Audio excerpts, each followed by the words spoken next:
Hi, everyone. Welcome back to Cannabis Coast to Coast News. This is the C block or the final section of our show this week. I'm Alaina Pinto.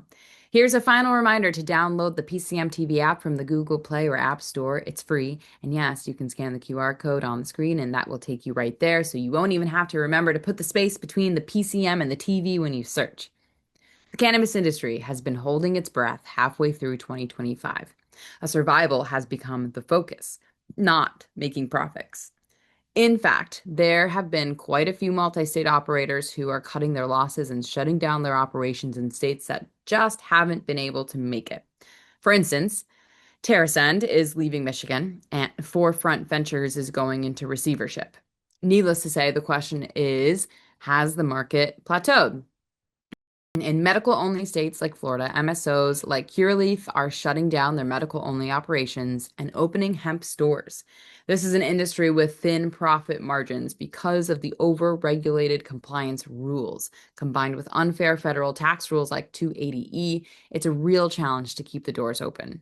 Many operators who have borrowed money to stay afloat are dealing with overly inflated interest loans. It makes no sense to investors or operators to stay bullish on the future. Many are publicly traded on the Canadian Stock Exchange, but with federal rescheduling on hold, licenses being revoked, and smaller operations just not able to sustain a business in the most highly regulated industry in history. Many of the legal states with sales revenues growing, but with prices falling because of a lack of demand, it's a perfect storm for disaster. So, what impact has this had on Wall Street? Let's find out from our guy who is high on Wall Street, Doug Miller. He looks at Terr Ascend this week. I'm Doug Miller from High on Wall Street with this week's Cannabis Stock Report for Cannabis Coast to Coast News. MSO Terr Ascend Corp has locked in $79 million in fresh debt financing as it officially exits the Michigan market. The company revealed that $69 million of the funding was used to retire existing debt, with the remaining $10 million set aside for future growth and M&A opportunities. The loan, led by New York-based Focus Growth Asset Management, carries a 12.75% interest rate and matures in August of 2028.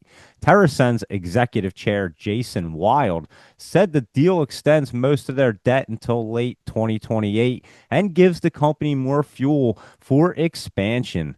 Wild added the move shows Focus Growth's strong belief in the company's long-term strategy.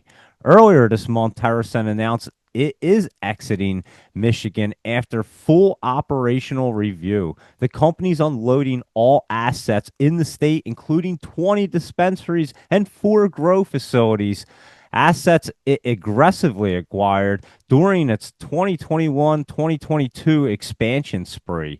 Terr Ascend trades as TSND on the Toronto Stock Exchange. So let's see how the stock chart looks. It's trading around 38 cents, and it's looking pretty good to continue to curl up. I would watch for any pullback and be sure to trade smart and lock in those profits. That is this week's Cannabis Stock Report. Reporting for Cannabis Coast to Coast News, I'm Doug Miller.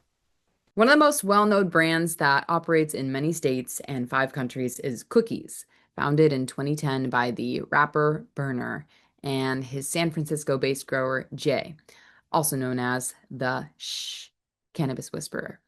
Cookies opened its newest dispensary in the shadow of the Capitol building in Washington, D.C. this week.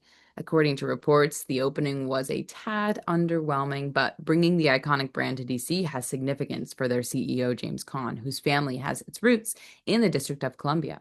Did you know that area has the second highest consumption rate in the country? According to the Substance Abuse and Mental Health Services Administration, DC is only behind Vermont and early adopters Colorado and Oregon. A relatively new state of Maryland is growing its market, and that's where the enlightened one, Christopher Bright, reports from this week. I'm Christopher Bright from The Enlightened Voice. Welcome to Cannabis Coast to Coast News.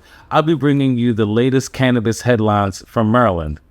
Maryland Governor Wes Moore has announced a new search for a location for the state's $7 million cannabis incubator project after local opposition to its site at the William J. Witt Armory in Catonsville. The decision follows concerns from residents about the site's proximity to homes, a school, a temple, and a daycare. A petition by Catonsville residents Josh Jackson highlighted issues like security, job orders, and traffic. Moore has directed state agencies to find a new site away from residential areas, emphasizing community engagement. The incubator, a first of its kind in the U.S., aims to support up to 110 cannabis microbusinesses. Maryland's cannabis industry has already generated over $480 million in sales. And now we have our content creator of the week. I would like to shine the spotlight on Stoner K God. His journey has taken him from Pennsylvania to Washington in pursuit of his dreams of content creation around cannabis. From his hilarious blinker videos to his informative strain reviews with his lady, Treasy710, they are a gem to the cannabis community. Make sure to follow him on IG at Stoner K God and his YouTube channel at The Stoners710. That's all for this week's Maryland Cannabis Report. I'm Christopher Bright from The Enlightened Voice, reporting for Cannabis Coast to Coast News. Thanks, Alaina. You're right. I got so excited when I read the little item about this research study because it was all done by Pharm Holdings LLC. And I said, I think that's the Bud and Mary's brand, which I'm very familiar with after meeting everybody at MJ Unpacked about a month ago. And that includes you, Dr. Duncan Mackie, because you're involved with the research that was just released, correct? That's correct, Jimmy. That was all the analytical work was actually done in our lab. And the results were fascinating to me because anything new and different in this industry, I love. I'm like a sponge. So explain again the results that you found out that the testing in concentrates, which is really the highest percentage of THC in cannabis products, is far more consistent in testing than testing for flower and that THC percentage, which anybody who follows this industry knows between the hemp side and the MJ side, there's all sorts of issues with testing labs and frauds going on and bribes and all this. So walk me through how you guys did this research and the conclusions you came up with. Yeah, so Jimmy, we a few years ago recognized that issue, right? And in collaboration with the University of Colorado at Boulder, a collaborator, Dr. Bidwell, our lab, we put together some funding grants and we're able to get funded to ask that fundamental question. How accurate is flower? And also how accurate are concentrates? And concentrates, I love to lead with the positive, right? And so the positive is that going to be that high THC concentrates are really accurate. You know, we're 96+% accuracy. And that, at least people know what they're getting themselves into when they go to dab or they take a vaporizer device. On the flip side, there's also going to be the side that is the flower. And that's where we see something around 56%. And I'll tell you, I wasn't all that surprised. I've often told people it's probably a flip of a coin. And that's because of just the heterogeneity of the plant. It's a living thing, right? Oh, and yeah. so testing for something that is a living organism and having it be consistent from plant to plant or even within the plant, it's going to have its own difficulties with it, right? Right. We will be releasing that entire interview with Duncan Mackie next week on Thursday. You know, many cannabis consumers are familiar with the date and the number 420. Some may even know of its origins in San Rafael, California. But what about 710? Or in this case, July 10th? That is a second day on the weed calendar that many consumers recognize and dispensaries use for another reason, to use specials and events to drive revenue and attention. This week, executive producer Jimmy Young visited his local dispensary in Clinton, Massachusetts. Clinton, Massachusetts is a sleepy old mill town in New England that's enjoying a revitalization of sorts. No, not just because I moved there in 2022, but this is a place where you can actually get a beautiful water view of a pond at the base of the Wachusett Dam. I get to look at it every day. That dam was built in the 19th century to create the reservoir that provides water for 53 cities and towns in eastern Massachusetts and over 2.7 million people. It is also home to New England Harvest, a dual medical and adult use dispensary that held a small 710 event in their parking lot this past week. Dan from New England Harvest. In our never-ending pursuit to educate and follow the cannabis industry and document the fight to end cannabis prohibition, we always like to enlighten our audience about things in the culture that they may not understand. For instance, did you know 710 upside down is oil, O-I-L, and that's how the oil day was adopted by the cannabis industry. Everything originates in California. 420 originated in California at San Rafael High School. I don't know if you know the story of the Wallows. You do? Okay. And they were friendly with, what was that band you were talking about? The Grateful Dead. It all comes down to the Grateful Dead in cannabis, you know? So I guess, Mike, the question is 710 Highway, Oil Day, okay? Now I find out that there's been songs, rap songs about 710, and now that's being embraced, if you will, by the community, and more importantly, any excuse for pop-ups and a little bit of a get-together with other brands. Tell me about Space Poppers, because this is your real chance. And if you really want to, you could talk about ACS, too. Yeah, I actually get to work for wonderful people in this industry. I'm fortunate to have met Rodolfo and Chantel and Sarah, who created Space Poppers. We are an infused, one-of-a-kind product. It's infused popcorn. It comes in 10 and 100 milligram doses. We have sweet chili, sea salt caramel, and Chicago style cheese combo. ACS is out of Bridgewater. We just opened up our second retail store in Hull. We are both medical. There's a lot of quality and control of just good product coming out of there.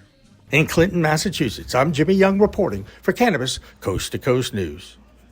And finally tonight, in case you hadn't heard, did you ever wonder what industry reports the most satisfied employees? It's not construction or trades, or even In-N-Out Burger, which claims their employees are the happiest in fast food. Nope, it's cannabis. According to the annual survey of worker satisfaction by the Shift Pulse report and the Workforce Platform Deputy, 9 out of 10 hourly workers in cannabis reported, quote, positive sentiment, unquote, in their jobs. The overall findings of the survey was that 78.5% of American workers are becoming less happy with their jobs, which is down from 80% the year before. So if you want to think about a career change, you might want to think about cannabis, especially when many benefits includes discounts on the product.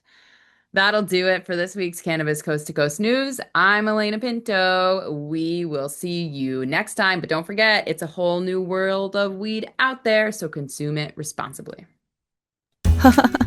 I think I messed up. Did you know there's a place that covers all the cannabis news you need? Pro Cannabis Media is now WPCM TV, your go-to website for things cannabis. WPCM TV is the CNBC of weed, bringing you the latest news you need. Amy Carter. This week, she reports from inside the State House in Lansing. I'm Amy Carter from Michigan Weedsters with this week's Michigan Report for Cannabis Coast to Coast News. And talk shows about all things cannabis. Well, thank you. And thank you for all you're doing to get the word out. Like, this show is so important. It all started back in 2018 when Emmy award-winning talk show host Jimmy Young kicked it off with the In the Weeds podcast. That it's not just any generic paper towel. You do have a brand that you use, right? Yeah, we live or die by the bounty. I mean... the quicker picker-upper! I love that! His mission? Building an army of multimedia journalists and podcast hosts who are documenting the fight to end cannabis prohibition in this country and around the world. Fast forward to today, and we've got the nation's only weekly cannabis coast-to-coast news program with Alaina Pinto.